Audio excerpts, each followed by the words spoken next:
ಇನ್ನು ಯಾದಗಿರಿಯಲ್ಲೂ ಕೂಡ ಕರ್ನಾಟಕ ಬಂದ ಎಫೆಕ್ಟ್ ಅಷ್ಟಾಗಿ ಕಂಡು ಬರ್ತಾ ಇಲ್ಲ. ಜಿಲ್ಲೆಯಾದ್ಯಂತ ಸಾರಿಗೆ ಸಂಸ್ಥೆಯ ಬಸ್ ಮತ್ತು ಆಟೋ ಸೇರಿದಂತೆ ಎಂದಿನಂತೆ ಜನಸಂಚಾರ ಕೂಡ ಇದೆ. ಯಾದಗಿರಿಯಲ್ಲಿ ಕರ್ನಾಟಕ ಬಂದ ಎಫೆಕ್ಟ್ ಅಷ್ಟಾಗಿ ತಟ್ಟಿದಂತೆ ಕಾಣಿಸ್ತಾ ಇಲ್ಲ ಜನಸಾಮಾನ್ಯರಿಗೆ.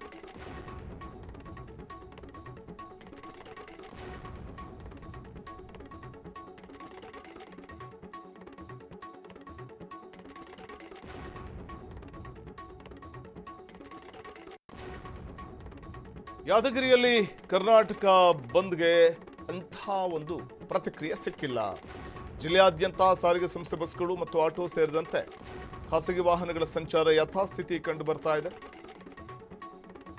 ಇನ್ನು ಹೋಟೆಲ್, ಅಂಗಡಿ ಮುಂಗಟ್ಟುಗಳು ಎಂದಿನಂತೆ ಓಪನ್ ಆಗಿವೆ, ತೆರೆದಿವೆ. ಬಂದ್ಗೆ ಯಾವುದೇ ಸಂಘಟನೆಗಳು ಕೂಡ ಬೆಂಬಲವನ್ನು ವ್ಯಕ್ತಪಡಿಸಿಲ್ಲ ಆ ಭಾಗದಲ್ಲಿ.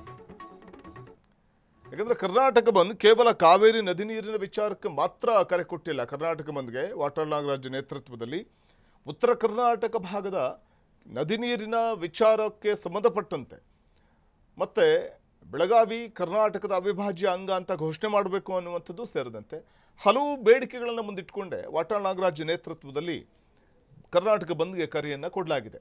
ಅಂದರೆ ಅದು ಕಾವೇರಿ ನದಿ ನೀರಿನ ವಿಚಾರಕ್ಕೆ ಬಂದ್ಗೆ ಕರೆ ಕೊಟ್ಟಿದ್ದಾರೆ, ಇದಕ್ಕೂ ನಮಗೂ ಸಂಬಂಧ ಇಲ್ಲ ಅನ್ನುವಂತಿಲ್ಲ.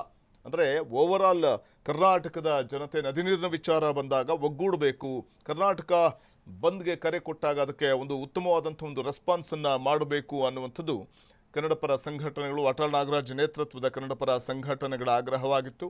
ಅದರ ಉತ್ತರ ಕರ್ನಾಟಕ ಭಾಗದಲ್ಲಿ ಅಂಥ ಒಂದು ರೆಸ್ಪಾನ್ಸ್ ಸಿಕ್ಕಿಲ್ಲ ಬಂದ್ಗೆ. ಯಾದಗಿರಿ ಜಿಲ್ಲೆಯಲ್ಲಿ ಅಂಥ ರೆಸ್ಪಾನ್ಸ್ ಸಿಕ್ಕಿಲ್ಲ ಅನ್ನುವಂಥದ್ದು ನಾವು ಕಾಣ್ಬೋದು. ಶಾಲಾ ಕಾಲೇಜುಗಳು ಎಂದಿನಂತೆ ತೆರೆದಿರುವಂಥದ್ದು, ಅದರ ಜೊತೆಗೆ ಬಸ್ ಸಂಚಾರ ಕೂಡ ಎಂದಿನಂತೆ ಇರುವಂಥದ್ದನ್ನು ಕಾಣ್ಬೋದು. ಇನ್ನು ಅಂಗಡಿ ಮುಂಗಟ್ಟುಗಳು ಕೂಡ ಎಂದಿನಂತೆ ತೆರೆದಿರುವಂಥದ್ದನ್ನು ಕಾಣ್ಬೋದು. ಹೋಟೆಲ್ ಅಥವಾ ಅಂಗಡಿ ಮುಂಗಟ್ಟುಗಳು ಎಂದಿನಂತೆ ಕಾರ್ಯನಿರ್ವಹಿಸ್ತಾ ಇವೆ.